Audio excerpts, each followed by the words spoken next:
Mainit na agad. Alas 8 pa lang. Alas 8. Okay, shout out.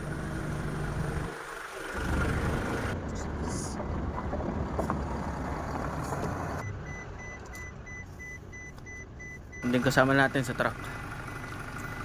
Tapos ako dito ako sa dati kong kasama. Dalawang ni Honjin. So yun guys, kahapon kasama pa tayo.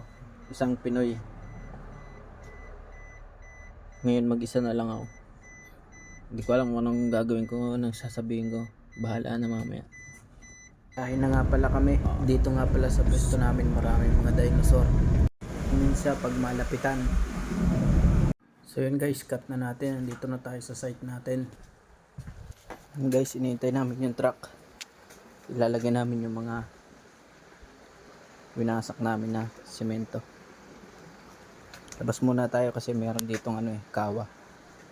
Parang sapa. Yung kanal nila. So yun guys, pwede siya maligo. Pero naghihilamos lang tayo dyan kasi wala tayong damit na dala. Oh, lamig. Lamig guys.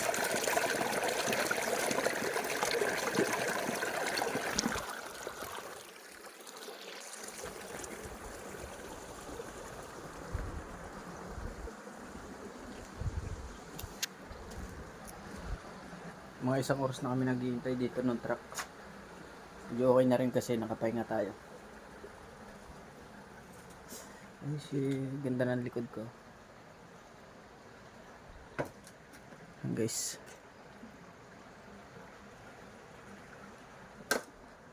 hali na nga pala dyan kaya nare-ready ko na yung sapin ko. Tami pala ang tawag dyan. Guys, kain tayo.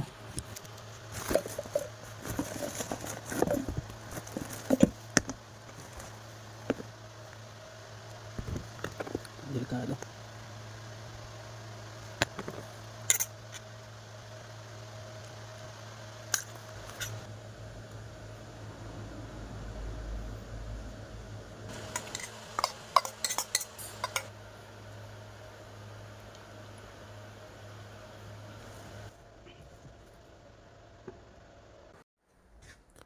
Yan yung mga ikakarga natin. Yan, yung mga kulay green dyan.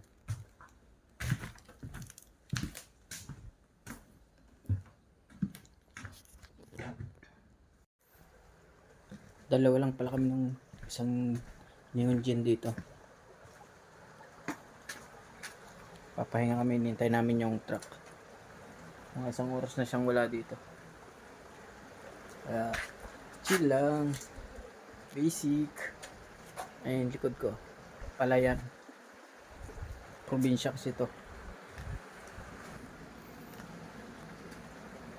Yung mga kinarga namin sa truck kanina. Ang dami pang pwedeng pakinabangan. Kaya lang kumuha. Sasabihin ilalagay natin sa bayan.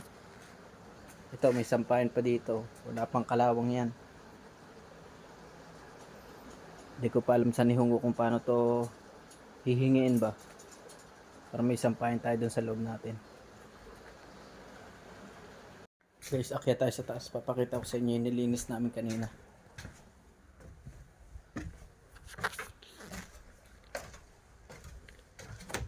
Dilim dito.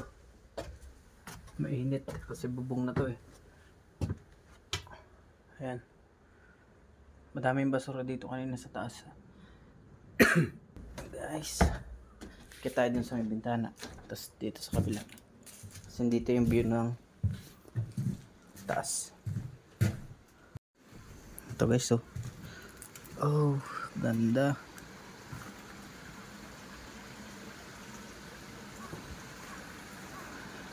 Diyan mamaya magpaparking yung truck sa labas. So yun guys, cut na natin. Alas 5 na nga pala, biyahe na tayo pa uwi.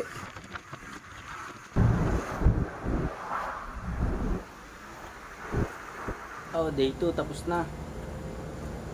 Kartiglag namin. Pagod magbike. Yung susi ng bahay na kay Jeric. Pumunta pa siya ng Genki. Ngayon maghihintay kami dito. Aray ko po. Hanggang dito na lang. Abangan nyo yung day 3.